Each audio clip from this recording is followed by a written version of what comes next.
सचिन अच्छे सहवाग अच्छे गंभीर अच्छे विराट अच्छे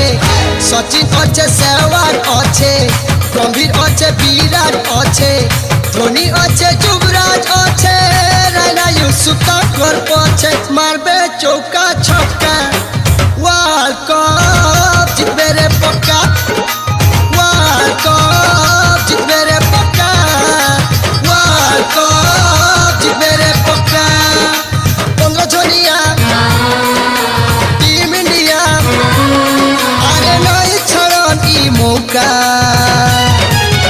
पिटबे चौका छक्का वर्ल्ड कप जितबे रे पक्का इंडिया वर्ल्ड कप जितबे रे पक्का वर्ल्ड कप जितबे रे पक्का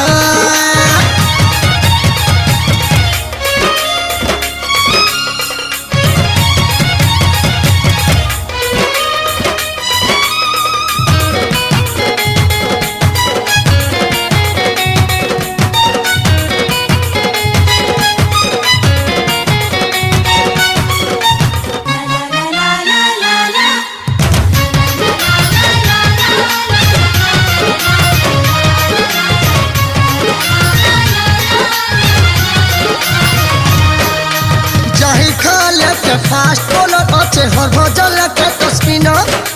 15 जंतु आमर 11 खिलाड़ी गुटे गुटे मैच विनर रविन कुमार आशीष नेहरा तार संगे मुन्ना पटेल रे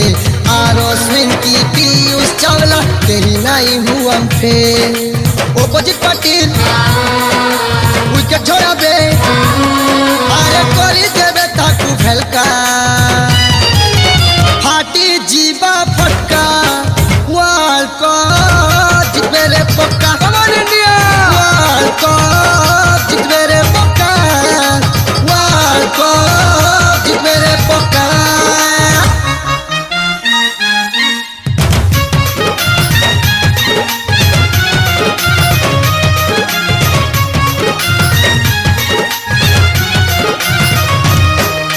धोनी लखे आमर कैप्टन गुटे अच्छे जानी छका जादू मंतर तार आला दिन क्रिकेट इंडिया है इच्छे परेगा टॉपर तेंदुलकर फिर मारबा थरे डबल सेंचुरी रे निजर दम थी जीते करी देखावा रे बहादुरी आमर भरोसा खिलाड़ी माने हमको इथर नहीं दिया धोखा मारबे चौका छक्का वर्ल्ड कप जितबे रे पक्का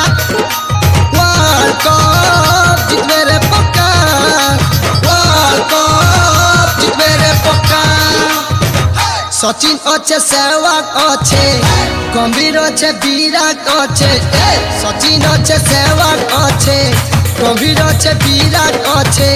धोनी अच्छे युवराज अच्छे रायना यूसुफ कर पछे मारबे चौका